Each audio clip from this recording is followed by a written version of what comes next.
dikurangi kuartil ke-1-nya, berarti B ditambah dengan C dibagi dengan 2. Dan ini dia sama dengan 5. Sehingga ini kalau kita sederhanakan, dia menjadi F ditambah. Assalamualaikum warahmatullahi wabarakatuh. Halo semuanya, kembali lagi di Tanya Matematika. Di episode ke-15 ini, kita masih membahas terkait dengan pengetahuan kuantitatif dengan subtopik adalah statistika.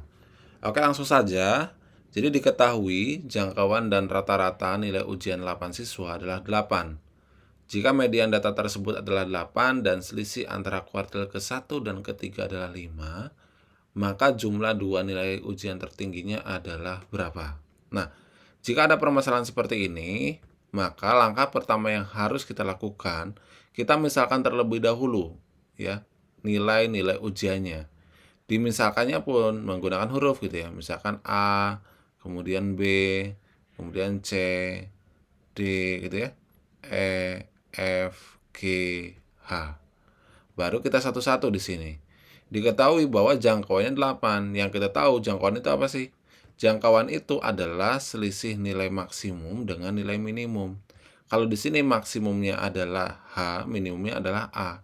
Maka jika H dikurangi dengan A, itu dia sama dengan 8. Oke, kita punya persamaan yang pertama.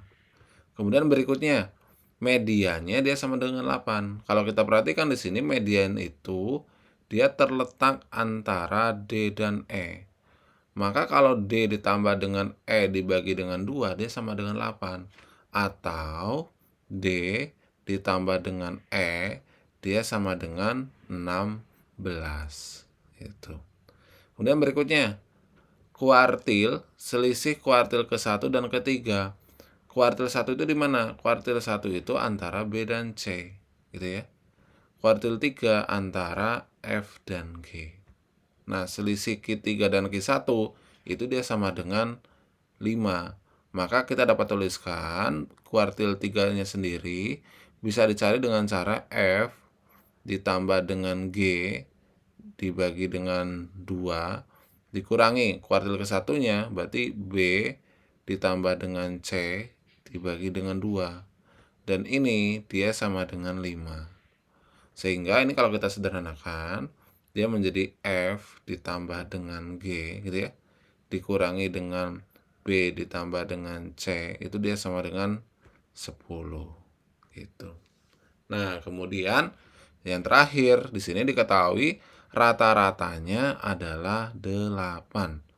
Jadi jika rata-ratanya 8, maka ketika semua nilainya itu kita dijumlahkan gitu ya, dari A ditambah B, kemudian ditambah C, ditambah D, ditambah E, ditambah F, ditambah G, ditambah dengan H, itu dia sama dengan 8 kali 8, yaitu 64. Loh, kenapa 8 kali 8? Karena kan rata-rata itu jumlah seluruh nilai dibagi dengan banyaknya nilai. Banyaknya nilai di sini siswanya ada berjumlah 8, maka dibagi 8.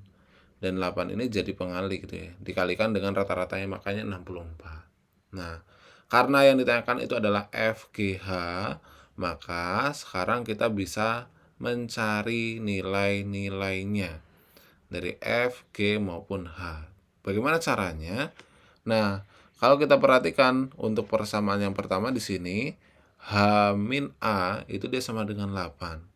Artinya A itu dia sama dengan H dikurangi dengan 8. Maka A di sini ini ya, ini dapat diganti dengan H dikurangi dengan 8. Kemudian D ditambah E dia sama dengan 16. Ya udah. Ini D ditambah dengan E, ini dia sama dengan 16. Kemudian yang mana lagi yang diketahui? Ini nih, dari yang ketiga ini. Yaitu ini kalau B ditambah dengan C, berarti dia sama dengan F tambah G dikurangi 10. Ya.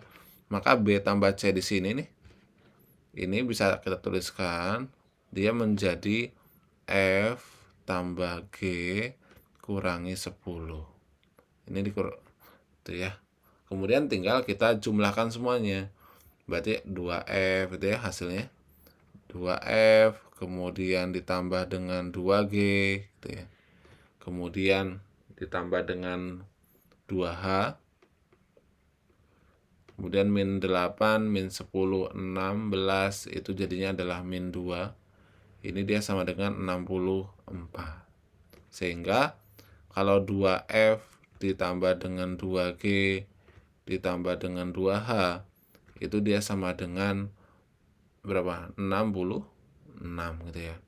Atau 2F ditambah kalau semuanya misalkan kita bagi dia dengan ini dengan 2 diperoleh F ditambah dengan G ditambah dengan H itu dia sama dengan 33.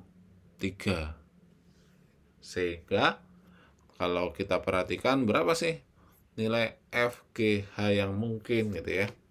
Nah, kalau kita perhatikan nilai F ini kan dia bolehnya 8 atau lebih dari 8.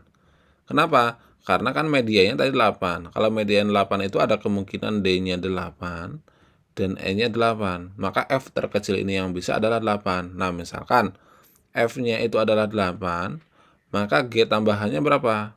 Maka G tambahannya itu dia sama dengan 25. Nah, apakah ada 25 itu di option? Ada. Yang mana? Yang C. Gitu ya. Jadi itu pembahasan kita terkait dengan Tanya Matematika di episode ke-15 ini. Silakan jika ada pertanyaan lainnya berkaitan dengan soal-soal SNBT ataupun soal-soal matematika lainnya, bisa dituliskan di komentar. Semoga video ini bermanfaat dan terima kasih.